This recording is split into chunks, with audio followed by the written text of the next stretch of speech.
하나님 말씀 말라기 3장 7절에서 12절까지 말씀입니다. 말라기 3장 7절에서 12절까지 말씀. 오늘은 우리 다 같이 합독을 하면서 하나님 말씀을 받도록 하겠습니다. 합독을 하겠습니다. 만군의 여호와가 이르노라, 너희 조상들의 날로부터 지키지 아니하였도다. 그런즉 내게로 돌아오라. 그리하면 나도 너희에게로 돌아가리라 하였더니 너희가 이르기를 우리가 어떻게 하여야 돌아가리이까 하는도다. 사람이 어찌 하나님의 것을 도둑질하겠느냐. 그러나 너희는 나의 것을 도둑질하고도 말하기를 우리가 어떻게 주의 것을 도둑질하였나이까 하는도다. 이는 곧 11조와 봉헌물이라. 너희 곧 온 나라가 나의 것을 도둑질하였으므로 너희가 저주를 받았느니라. 만군의 여호와가 이르노라, 너희의 온전한 11조를 창고에 들여 나의 집에 양식이 있게 하고 그것으로 나를 시험하여 내가 하늘 문을 열고 너희에게 복을 쌓을 곳이 없도록 붙지 아니하나 보라. 만군의 여호와가 이르노라, 내가 너희를 위하여 메뚜기를 금하여 너희 토지의 소산을 먹어 없애지 못하게 하며 너희 밭의 포도나무 열매가 기한 전에 떨어지지 않게 하리니 너희 땅이 아름다워짐으로 모든 이방인들이 너희를 복되다 하리라. 만군의 여호와의 말이니라. 아멘. 성경을 읽다 보면 우리에게 위로가 되는 그런 말씀들이 종종 있습니다. 그래서 규칙적으로 성경을 읽으시는 분들은 하나님께서 주시는 그런 위로와 소망의 말씀들 때문에 주의 백성으로 살아가기가 훨씬 더 수월할 수 있습니다. 하지만 성경에는 우리를 두렵게 하는 그런 말씀들도 있습니다. 그런 말씀들은 우리를 아주 긴장시킵니다. 그러면서 진지하게 우리의 신앙을 점검하게 하는 것이죠. 말라기서를 보면 분량적으로 보면 우리를 위로하는 말씀들보다는 우리를 긴장시키는 말씀들이 분량적으로 더 많습니다. 하지만 이런 긴장의 말씀들도 우리로 하여금 긴장하게 하는 그것 자체가 목적은 아닙니다. 이런 말씀들의 진짜 목적은 우리로 하여금 참 복과 참 안식에 이르도록 하는 것이죠. 이 세상에 가짜 위로가 있습니다. 가짜 복이 있습니다. 안식인 것 같아 보이지만 사실은 겉모습만 안식이고 그 안을 들여다보면 심판과 저주가 되는 그런 가짜들이 많습니다. 하나님은 우리 인생들이 그런 가짜에 현혹되지 않도록 하기 위해서, 그래서 자신을 진지하게 돌아보도록 하기 위해서 긴장의 말씀을 성경에 기록해 놓으셨고 우리로 하여금 그것을 살피도록 하신 것이지요. 오늘 본문 말씀도 우리를 긴장하게 하는 그런 내용들이 많이 기록되어 있습니다. 그 중에 하나가 3장 9절인데 화면을 통해서 같이 한번 읽어보겠습니다. 너희 곧 온 나라가 나의 것을 도둑질하였으므로 너희가 저주를 받았느니라. 여러분, 하나님께서 이스라엘 백성들을 향해서 말씀하시는데 너희 온 나라가 하나님의 것을 도둑질하는데 동참했다, 그렇게 말씀하고 있습니다.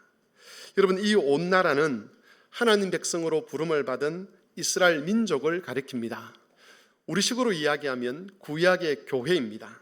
그러니까 구약의 교회 전체가 하나님의 것을 도둑질하는 악한 일을 하고 있다라고 말씀하고 있는 것이죠. 여기서 우리를 두렵게 하는 것은 모든 교회가 다 타락할 수 있다는 겁니다. 주위에 있는 한두 교회만 타락하는 것이 아니라 모든 교회가, 한국에 있는 모든 교회가, 세계에 있는 모든 교회가 다 타락할 수 있다는 이 사실이 우리로 하여금 긴장하게 하는 것이죠. 이스라엘 안에 많은 제사장들이 있었습니다. 많은 레위인들도 있었습니다. 선지자들도 있었습니다. 그런데 그 중에 어느 한 집단도, 어느 한 지역도 하나님의 것을 도둑질하는 악에서 벗어나지 못했고 그 악을 막지 못했습니다. 그야말로 모든 교회, 온 교회가 타락을 했고 거기에 예외가 없었다는 것이죠. 여러분, 이런 현상은 지금의 한국 교회라고 해서 일어나지 말라는 법이 없습니다. 중세 교회를 한번 생각해 보십시오. 중세 때에는 눈으로 보이는 교회는 다 타락을 했습니다. 중세 때도 성경을 연구하는 많은 신학자들이 있었습니다. 설교하는 성직자들이 있었습니다. 또 경건하게 보이는 그런 백성들도 있었습니다. 그런데도 그야말로 세워져 있는 모든 교회가 우상 숭배에 타락을 했고 또 복음의 진리를 왜곡하는 현상에 동화되고 말았습니다. 면죄부를 팔면서 그 돈을 모으고 그런 돈으로 전쟁을 하고 그 돈으로 예배당 건물을 짓는 일에 모든 교회들이, 모든 성직자들이, 모든 교인들이 다 참여했다는 겁니다. 악한 풍조가 성직자들과 신학자들과 그리고 교인들의 눈을 흐리게 만들어서 아무도 자신들을 둘러싸고 있는 그 악함, 자신들이 하고 있는 그 악함을 눈치채지 못했습니다. 자신들은 거룩한 일을 하고 있는 것처럼 생각했습니다. 자신들은 하나님의 영광 안에 거하고 있는 것처럼 생각을 했습니다. 하지만 교회에 임하고 있는 그 하나님의 심판을 아무도 보지 못한 것이지요. 비유를 들어보자면 배가 지금 암초에 부딪혀서 침몰해 가고 있는데 그 거대한 배를 타고 있는 단 한 사람도 배가 침몰하는 것을 알아차리지 못하는 것과 같은 그런 형편입니다. 그런데 여러분, 이런 현상들이 지금의 한국 교회 안에서 서서히 나타나고 있습니다. 악한 풍조들, 거짓된 신학들과 사상들, 교묘하게 교회에 들어와 있는 세상의 문화들, 진리를 아는 일에 점점 더 게을러지는 목회자들, 악하고 거짓된 풍조를 확산시키면서도 그것을 전혀 알아차리지 못하는 여러 연합회의 활동들, 여러분, 주위에서 일어나고 있는 현상들을 보면 어둠의 그림자가 서서히 온 교회를 덮고 있는 것처럼 느껴집니다. 그래서 이스라엘 백성들이 하나님을 향해서 하나님이 돌아오라고 할 때에 하나님, 도대체 우리가 뭘 잘못했기에 우리로 하여금 돌아오라고 하십니까? 라고 비아냥거렸던 것처럼 얼마 지나지 않으면 한국 교회도 하나님의 말씀 앞에 똑같은 반응을 보이게 되지 않을까 염려하게 되는 것이죠. 그리고 우리는 바로 그렇게 어둠의 권세가 짓누르고 있는 그 교회의 성도로 살아가면서 어쩌면 우리도 악한 일에 동조하고 하나님의 뜻을 거스르고 있으면서도 마치 그렇지 않은 것처럼 착각하는 자리에 있을 수 있다는 겁니다. 이런 걱정을 과하다고 생각하는 분들이 있을지 모르겠습니다. 우리 주위를 보면 좋은 지도자들이 많은 것 같지 않습니까? 우리 주위에 훌륭한 신학자들이 많은 것 같지 않습니까? 주위에 경건한 성도들이 많은 것 같습니다. 우리 교회만 보더라도 기도하는 분들이 계시고 신실한 장로님들 또 집사님들이 계십니다. 그래서 이런 걱정들이 과하다고 여겨질 수 있습니다. 그러나 여러분, 중세라고 그런 사람이 없었겠습니까? 거기에도 나름은 거룩하다는 사람들이 있었습니다. 나름은 경건한 성직자들, 정직한 교인들이 있었습니다. 하지만 그들은 언제나 소수였고 다수의 신앙은 악한 풍조에 오염되어서 그 소수의 경건함마저 물들이고 말았습니다. 그리고 그런 사람들이 교회 안에서 힘을 얻어서 경건한 사람들의 목소리를 묵살시켜버렸고 자신들이 옳다고 믿는 그 신념을 주장하고 확산시키면서 온 교회를, 전체 교회를 타락시켜 갔던 겁니다. 여러분, 우리도 그렇게 될 수가 있습니다. 목사의 양심을 가지고 제가 드리고 싶은 말씀이 하나 있습니다. 이것은 여러분이 받아들이셔도 되고 또 받아들이지 않으셔도 상관이 없는 것 같습니다. 성도 여러분, 유튜브를 너무 많이 보지 마시기 바랍니다. 거기에 올라와 있는 유명한 설교자의 그 강의들, 방송들, 설교들, 그 중에 제 양심적으로 건강하다고 말할 수 있는 것 10%도 되지 않는 것 같습니다. 여러분이 여러분의 담임 목사님을 얼마나 신뢰하고 있는지는 모르겠지만 지금까지 제가 부목사와 담임 목사를 해서 합해서 14년 동안 이 교회에서 설교를 하고 가르쳤습니다. 여러분 보시기에 제가 그래도 양심적으로 목회를 하는 것 같으면 제 말씀을 잘 경청하셨으면 좋겠습니다. 여러분 보시기에 약간 사꾼 기질이 있다라고 생각하면 이 말씀을 듣지 않으셔도 괜찮습니다.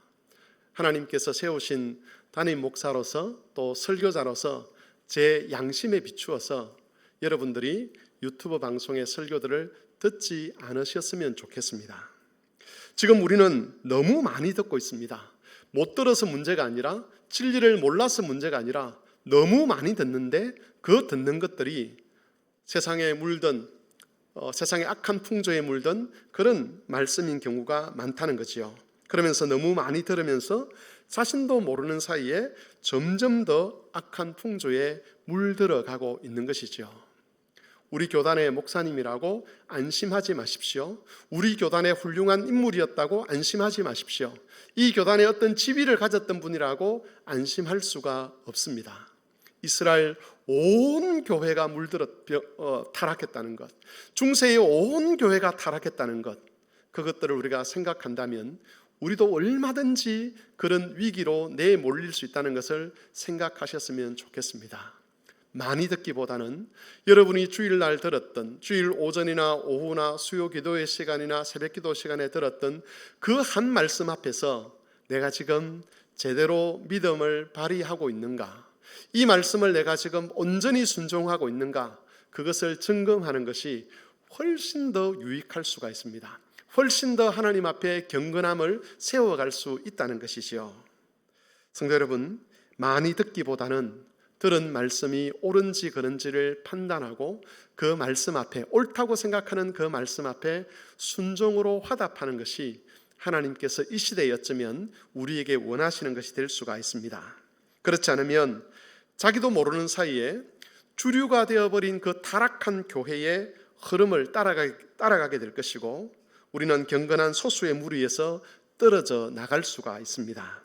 타락한 교회가 심판받을 때에 그 심판의 대상이 되지 않도록 우리의 경건함들을 잘 지켜가는 그런 성도들이 되실 수 있기를 바랍니다. 여러분, 하나님은 본문에서 온 이스라엘이 하나님의 것을 도둑질했다라고 지금 고발하고 계십니다. 이것은 이스라엘 백성들의 11조 예물에 관한 것인데, 너희가 11조 예물을 온전히 드리지 않았다라고 하시면서 이것은 하나님의 것을 도둑질한 것이다 라고 그렇게 평가를 하셨습니다. 11조 예물은 크게 두 곳에 사용되었습니다. 하나는 제사장과 레위인들을 위한 것이었습니다. 제사장과 레위인들은 성전과 율법을 지키고 예배를 집례하면서 이스라엘을 믿음 안에 세울 수 있도록 하기 위해서 11조 예물을 그들의 생활 수단으로 사용하도록 하셨습니다. 또한 11조는 가난하고 소외된 이웃의 안식과 평강을 위한 도구였습니다. 하나님은 약속의 땅에 있는 모든 사람들이 안식하기를 원하셨습니다. 거기에는 가난한 자나 소외된 자도 예외가 있을 수 없었습니다.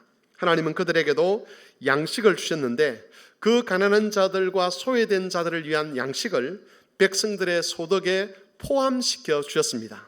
그러니까 이스라엘 백성들의 소득에는 두 종류의 소득이 함께 포함되어 있는 것이죠. 한 종류는 제사장들과 레위인들의 양식이고 한쪽에는 가난한 자들과 소외된 자들의 양식이었습니다.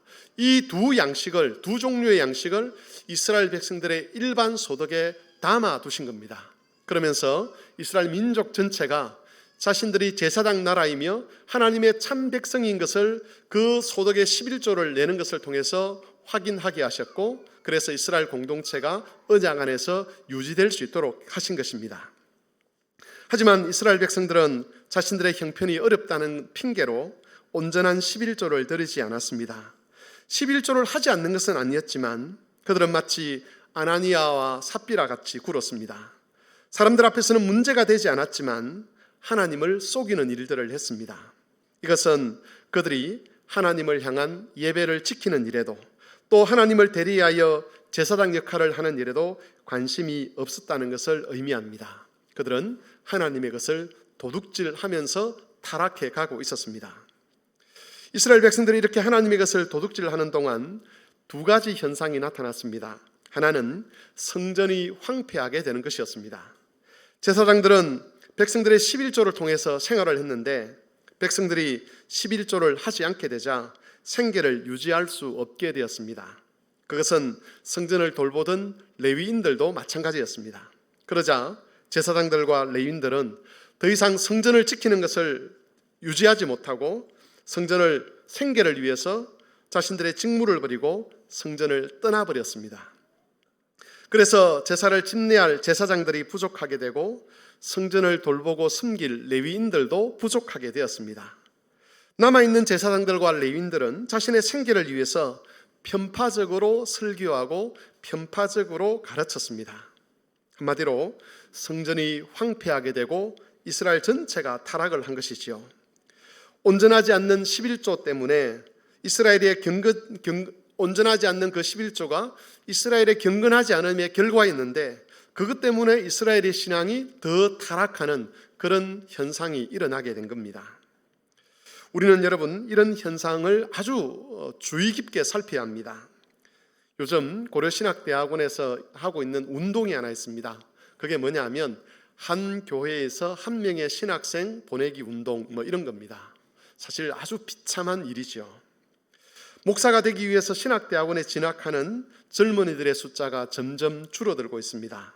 그것도 이제는 똑똑하고 지혜로운 젊은이들이 더 이상 목사가 되어서는 안 된다라고 말하는 그런 분위기가 형성되고 있습니다. 이건 우리 교단만의 문제는 아니지요. 여기에는 여러 이유가 있는데 그 중에 하나는 한국 교회 안에서 교역자들의 처우가 너무 좋지 않기 때문입니다. 성도들에게 묻습니다. 당신의 똑똑한 자녀를 신학교에 보내서 목사가 되게 할 수 있습니까? 라고 하면 대부분의 성도님들이 아니요 라고 이야기합니다. 그리고 그 이유를 묻습니다. 왜 안 보내고 싶습니까? 너무 가난하게 삽니다. 여러분, 실제로 한국 교회의 부교육자들의 생활은 이들이 석사학위를 가지고 있는데 그 석사학위를 가지고 있는 일반 계층 사람들 중에서 가장 열악한 상황이라고 합니다. 어떤 분들은 이런 생각을 합니다. 목회자는 가난해야 된다. 이것은 가난을 미덕으로 보는 것이지요. 하지만 이런 주장은 가난이라는 것이 죄가 가져오는 결과라는 것을 알지 못하기 때문에 하는 말들입니다. 우리가 이 세상에서 겪는 모든 고통은 죄의 결과입니다. 내가 많은 고통을 겪는다고 해서 내가 더 많이 죄인이다, 이런 의미는 아닙니다. 죄가 세상에 들어왔고 죄와 함께 사망의 권세가 세상에 들어왔는데 그 사망의 권세가 그 힘을 펼치는 방법들이 있는데 그 방법들이, 그 수단들이 바로 사람들이 겪는 여러 종류의 고통인데 그 고통 중에 하나가 가난이라는 것이죠. 목회자가 가난해야 경건할 수 있고 목회자가 가난해야 하나님의 직무를 바로 할 수 있다는 이 말은 다르게 말하면 이런 말과도 같습니다. 목사가 병들어야 경건할 수 있고 목사가 병들어야 하나님의 직분을 올바르게 수행할 수 있다는 말과 사실은 같은 급의 종류의 말이라고 볼 수 있는 것이지요. 오히려 여러분, 우리는 가난한 사람이 있다면 하나님께서 그 가난한 사람에게 은혜를 주셔서 가난에서 벗어날 수 있도록 기도해야 합니다. 병든 사람을 위해서 우리가 기도하지 않습니까? 하나님, 이 사람을 이 병든 고통에서 구원해 주십시오라고 기도하는 것처럼 가난에서 고통당하고 있는 사람들을 위해서 기도해야 되는데 목회자들이 일부러 그 가난에 들어갈 이유는 없는 것이지요. 여러분, 제사장과 레위 직분이 멸시를 당하고 특별히 생계를 이어갈 수 없을 만큼 어려운 상황에 이르게 되면 레위인들과 제사장들이 그 직무를 지켜갈 수 없는 것이지요. 그렇게 되면 백성들의 믿음은 타락할 수밖에 없습니다. 말씀을 연구하고 가르치는 자가 없거나 또 말씀을 연구하고 가르치는 자들이 온전하지 못하거나 제대로 말씀을 연구하지 못하면 백성들의 믿음이 타락하는 것이죠. 여러분, 목사의 직분이 멸시를 받으면 동일한 결과에 이르게 됩니다. 우리는 서구의 교회들이 무너졌다는 것을 알고 있습니다. 그런데 그 무너진 상황 속에서도 그래도 경건을 지켜가는 교회들이 있습니다. 그런데 그 교회들의 특징 중에 하나가 뭐냐 하면 목회직이 멸시받지 않도록 하는 겁니다. 생활면에서 궁핍해지지 않도록 하는 것이죠.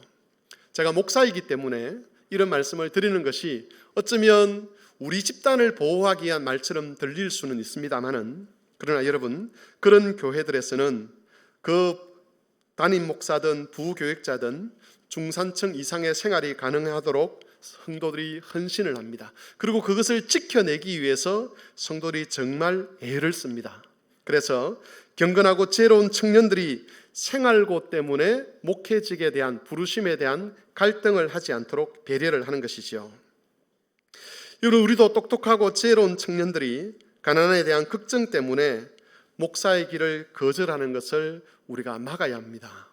저는 이미 담임 목사로서 그래도 많은 혜택을 누리고 있습니다. 그런데 이 땅에 있는 많은 목사들이 사실은 평균 이하의 삶을 살아가고 있습니다. 젊은이들이 그런 현상들을 보면서 목회직에 대해서 거부감을 갖게 되고 목회직을 멸시하게 되죠. 우리가 이것을 막아내지 못하게 되면 얼마 지나지 않아서 어떤 현상이 일어나느냐 하면 이것도 해보려고 하고 저것도 해보려고 하다가 다른 것 할 게 없어서 어쩔 수 없이 신학교에 가는 그런 일들이 일어날 수가 있습니다. 그렇게 되면 하나님 말씀을 연구하는 수준이 떨어지게 되고 교회는 반드시 타락을 하는 것이죠. 우리는 이런 현상들을 막아야만 합니다. 그래서 우리 교회만이라도 교육자들이 그래도 생활고 때문에 걱정하지 않도록 하는 그런 분위기들을 만들어 가야 되고, 그런 분위기들이 우리 한국 특별히 고신교회 안에서 형성되어서 이 교단의 젊은 청년들, 지혜롭고 똑똑한 청년들이 주의 직을 감당하는 데 있어서 그것 때문에 갈등하지 않도록 배려하는 일이 교회들이 해야 될 일이라는 겁니다. 그게 교회를 지키는 하나의 방법입니다. 이스라엘 백성들이 하나님의 것을 도둑질하는 동안 일어난 또 다른 현상은 이스라엘 공동체 안에 불의한 일들이 생겨서 그 공동체가 불의한 사회가 되어버렸다는 겁니다. 11조는 가난한 백성을 구제하는 하나님의 양식이었습니다. 그런데 11조가 줄어들면서 가난한 사람들을 도울 수가 없게 되었습니다. 가난한 사람들은 자기 자신을 종으로 팔기도 하고 자기의 자녀들을 종으로 팔기도 했습니다. 그러면서 율법을 따라 이루어지던 공의와 정의는 사라지게 되었고 백성들 사이에 원망과 불평이 이어졌습니다. 이스라엘의 하나됨이 파괴되었습니다. 이스라엘 밖에 대적자가 있는 것이 아니라 이스라엘 안에 불의를 행하는 자들이 생겨났고, 그래서 한 공동체가 아니라 그 속에서 다툼과 분열과 온갖 종류의 악한 갈등들이 일어나게 된 겁니다. 여러분, 이처럼 하나님의 것을 도둑질한 것 때문에 성전은 황폐하게 되었고 이스라엘 공동체는 불의하고 악한 집단이 되고 말았습니다. 하나님은 이런 이스라엘 백성들에게 만홀히 여김을 당하고 계속 잠잠한 채로 계시지 않으셨습니다. 3장 11절을 보시면 하나님께서 하나님의 것을 도둑질하는 이스라엘 백성들을 어떻게 다루셨는가 하는 힌트가 거기에 기록되어 있는데, 같이 3장 11절을 읽어보겠습니다. 만군의 여호와가 이르노라.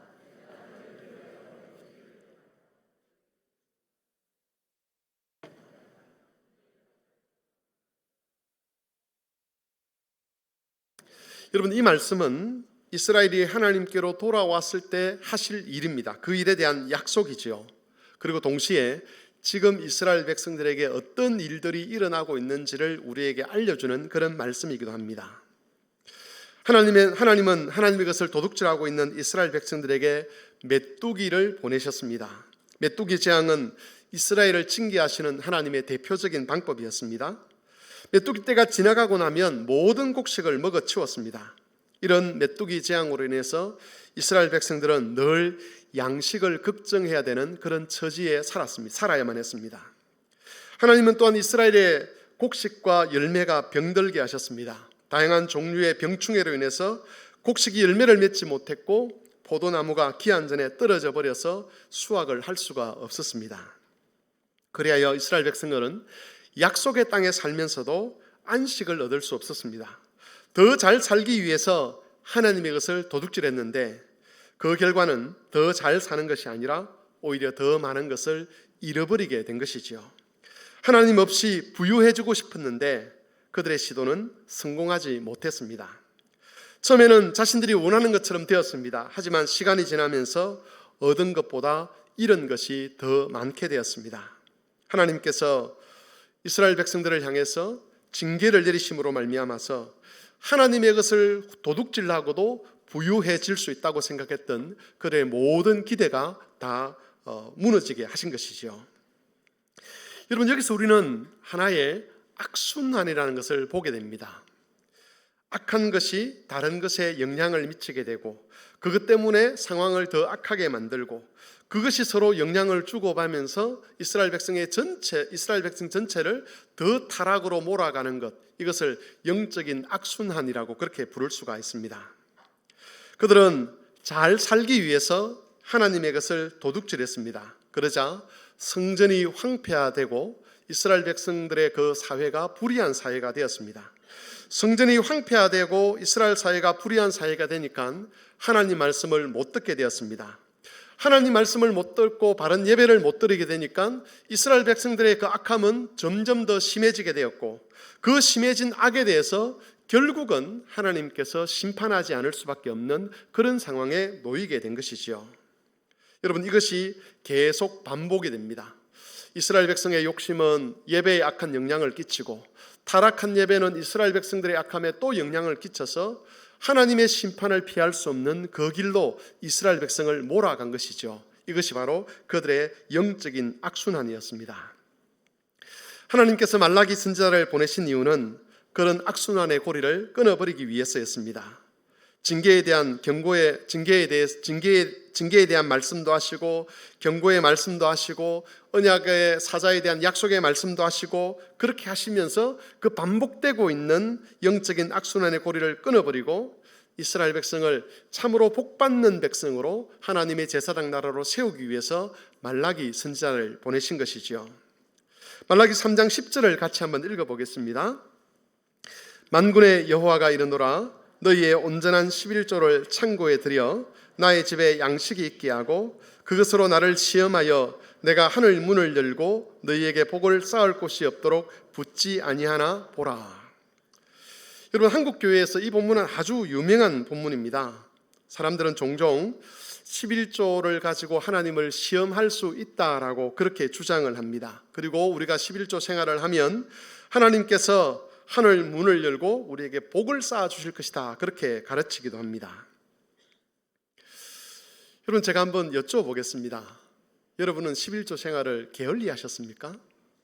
제가 생각하기에 한국 교회 성도들 중에 11조 생활을 게을리 하시는 분은 사실은 그렇게 비율적으로 따지면 많지 않습니다.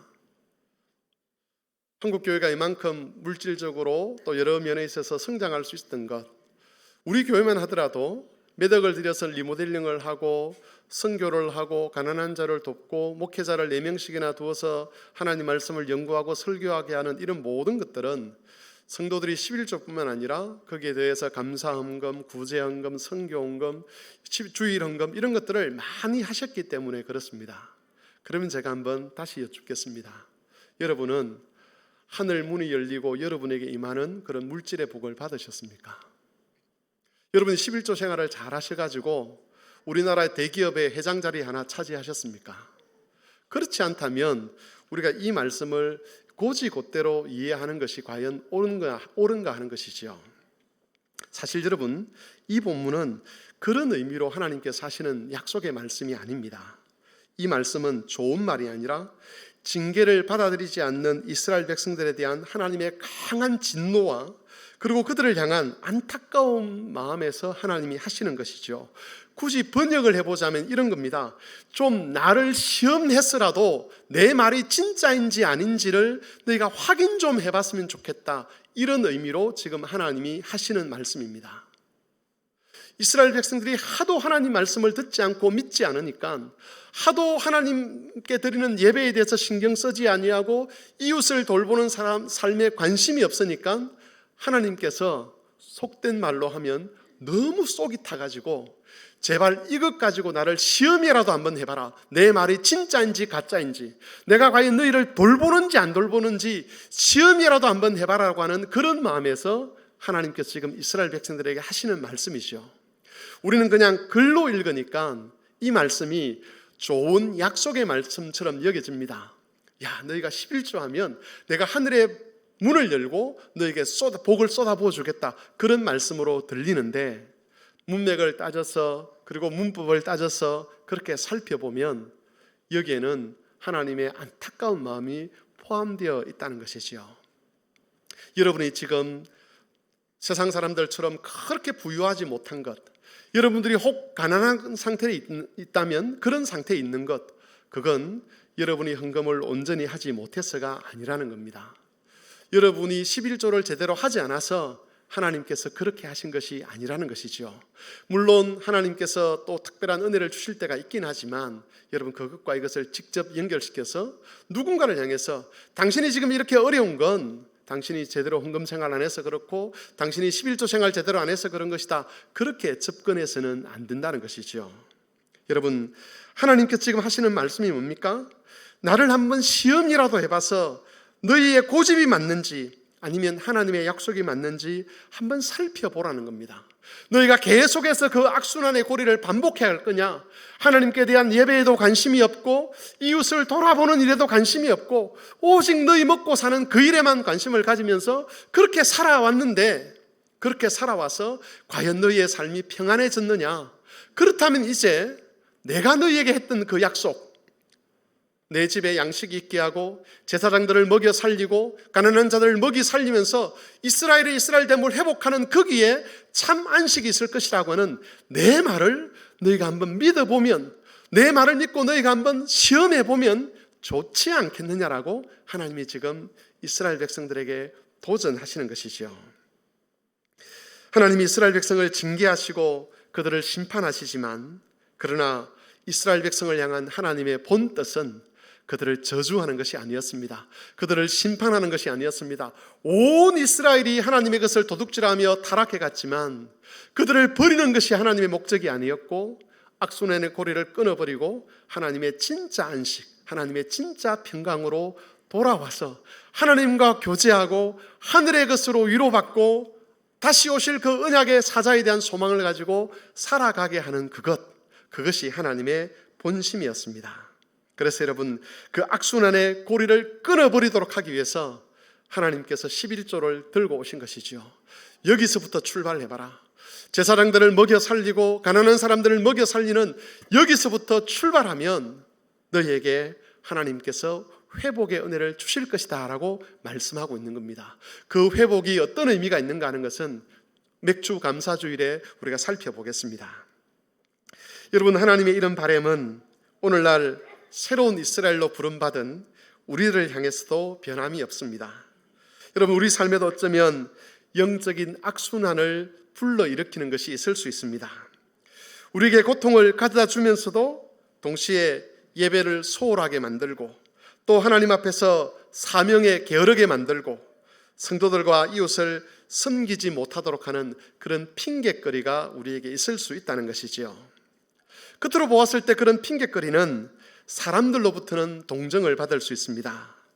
예배에 대한 핑곗거리, 헌금에 대한 핑곗거리, 헌신에 대한 핑곗거리, 직분에 대한 핑곗거리, 이런 핑곗거리들이 사람으로부터는 이해받을 수 있고 사람으로부터는 동정을 얻을 수 있다는 것이죠. 그런데 여러분, 그 핑곗거리들 때문에 우리 영혼이 하나님 앞에 제대로 서지 못한다면, 다시 말해서 하나님을 제대로 예배하는 삶과 하나님께 영광 돌리는 삶과 가난한 사람들과 소외받는 사람들을 돌아보는 그 삶에 헌신하지 못하도록 하는 그런 핑곗거리들이라면, 그런 핑곗거리들이 하나님 앞에서의 우리 자신이나 우리 가족이나 우리 자녀들의 영혼을 지켜내지는 못한다는 것이죠. 사람들로부터는 공감을 얻을 수 있고 사람들로부터는 이해받을 수 있지만 그 핑곗거리 때문에 우리에게 주신 영광스러운 그 삶을 이어가지 못하면 오히려 그 핑곗거리 때문에 우리도 망하고 우리 자녀들도 망하는 그런 일에 접어들 수가 있다는 겁니다. 여러분, 우리에게 필요한 것은 핑곗거리가 아니죠. 이스라엘 백성들이 하나님이 우리를 힘들게 해서 우리가 너무 가난해졌지 않습니까? 근데 여기서 또 11조를 내라고 하십니까? 제사장들을 돌아볼 겨를이 어디 있습니까? 가난한 자를 돌아볼 겨를이 어디 있습니까? 내 살기도 힘든데 하나님 너무하신 것 아닙니까? 그렇게 말할 때에 주위에 있는 사람들이 맞다라고 박수를 쳤을 겁니다. 하나님이 복 주시면, 하나님 약속대로 많은 것을 주시면 그때 우리가 한번 해보겠습니다. 그렇게 말하는 사람들도 있었을 겁니다. 그런데 그들의 그 핑곗거리가 결국은 그들을 더 악하게 만들어갔고 그 악한 것들이 또 다른 영향을 미쳐서 이스라엘 전체를 병들게 했다는 것을 우리가 기억해야 합니다. 그래서 우리에게 필요한 것은 핑곗거리가 아니라 악순환의 고리를 끊어버리는 것이죠. 지금 이 시간 나로 하여금 하나님께 바르게 예배하는 데서 멀어지게 하는 것이 도대체 뭐냐? 지금 이 시간 나로 하여금 가난한 사람들을 돌아보고 이웃을 돌아보게 하는데 방해하는 것이 무엇인가 하는 것을 잘 살펴서 그 악순환의 고리를 끊어서 하나님께로 돌아가야 하는 것입니다. 경건한 성도의 자리로, 신실한 직분자의 자리로, 온전한 예배자의 자리로, 선한 이웃의 자리로 우리 온 교회가 돌아가야 합니다. 그럴 때에 여러분, 하나님이 약속하신 그 평강이 우리에게 임하게 될 겁니다. 우리가 생각지 않았던 방법으로, 우리가 상상할 수 없는 방법으로 하나님께서 우리 삶에 찾아오실 것이고, 그 하나님의 위로로 말미암아서 우리 앞에 어떤 문제가 놓여 있어도 그 문제 너머에 있는 하나님의 그 약속을 바라보게 되고, 그래서 우리가 든든한 주의 백성으로 믿음을 지켜갈 수가 있는 것이지요. 그러므로 사랑하는 주의 성도 여러분, 이 말씀을 꼭 마음에 새기시고 영적인 악순환의 고리가 형성되지 않도록 자신의 신앙과 삶을 잘 살펴보시기를 바랍니다. 하나님의 뜻이 무엇인지 늘 묵상하시면서 사람에게 인정받기 위해서가 아니라 하나님과 동행하기 위해서 자신을 살피시고, 그리하여 언약의 사자이신 다시 오실 예수님께서 재림하실 그때에 그 재림이 우리에게 심판이 아니라 영광이 되도록 우리의 남은 날들을 이끌어가는 그런 모든 성도들이 되시기를 바랍니다. 하나님의 말씀을 묵상하며 생각하면서 같이 기도하겠습니다. 이 시간 기도하실 때에 하나님, 우리가 세상에 교회를 타락시키는 악한 풍조에 물들지 않도록 도와주십시오라고 기도하시고, 또 우리가 악한 그런 영적인 악순환의 고리를 만들지 않도록 그 고리를 끊어버리고 하나님께로 돌아가는 자가 되도록 도와주시기를 다 같이 한 목소리로 기도하겠습니다.